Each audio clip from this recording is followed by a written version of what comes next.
दोस्तों कल हमने पहले अध्याय के 10 श्लोक के अर्थ बताए थे और पढ़ के भी सुनाए थे और समझाए थे। दोस्तों अगर आप और आगे के 11वां अध्याय का 11वां 12वां 13वां 20 तक पढ़ेंगे, आपको अच्छे लगे तो लाइक करना।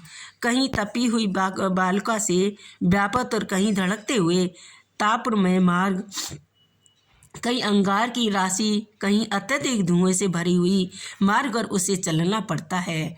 कहीं अंगार की वृष्टि होती है, कहीं बिजली की गिरने के साथ शिलावृष्टि होती है। ये रक्त को, कहीं शास्त्र को, कहीं गर्म जल की वृष्टि होती है, कहीं खारे कीचड़ की वृष्टि होती है, कहीं गहरे खाई, कहीं पर्वत शिखरों की चढ़ाई हो, कहीं कंदराओं में प्रवेश। मतलब ये इसका अर्थ दोस्तों यही हुआ, जब जीव मरकर जाता है तो उसे कहीं धुएं में धुआं लग गया, आँख में, या आग लग गई तो वो जलकर मर गया, या बाल का बधू से व्यापक धधकते हुए अंगारों में गिर जाता है तो वो जल जाता है तो उसकी मृत्यु हो जाती है। कहीं रक्त इतना बह जाता है, एक्सीडेंट हो जाता है तो वो रक्त तो उसका मरण हो जाता है।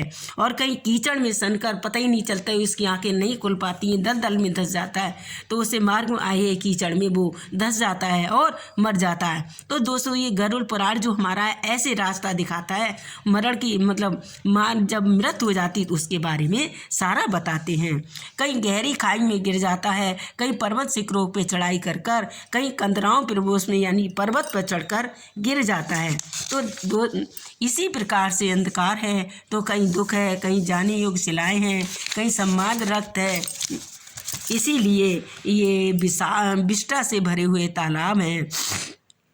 मार्ग के बीचों बीच अत्यंत और तैरवर्णी नदी बहती है, वह देखने पर दुखदायिनी भी है। क्या आश्चर्य की बात है, उसकी वार्ता वह पैदा करने वाली है, वह भी योजन चौड़ी है। उसने पूर्व यानी और रक्त बहते रहते हैं, हड्डियों में समूह में तट बने रहते हैं, अर्थात से तट पर हड्डियों पर ढेर लगा रहता है।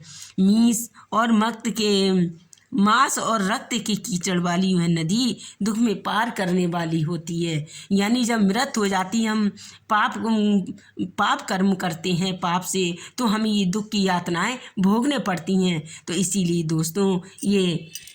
दोस्तों ये आपको ये सब गहराई से आपको पढ़कर सुना रहे हैं। दोस्तों अगर आपको समझ में आ रहा हो तो अभी कमेंट करें, और नहीं समझ में आया तो अभी कमेंट करें। दोस्तों ये हमारे पढ़ने का तरीका चलो हो तो लाइक करें, मेरे चैनल पहली बार हो सब्सक्राइब करें ज़्यादा से ज़्यादा दोस्तों, ताकि दूसरों को समझ में आए और अच्छा लगे। कल आपको दोस्तों 20 दोहा पढ़कर, मतलब 20 से लेकर 10 तक और पढ़कर सुनाएंगे। तो इसीलिए गरुड़ पुराण बोलो भगवान की।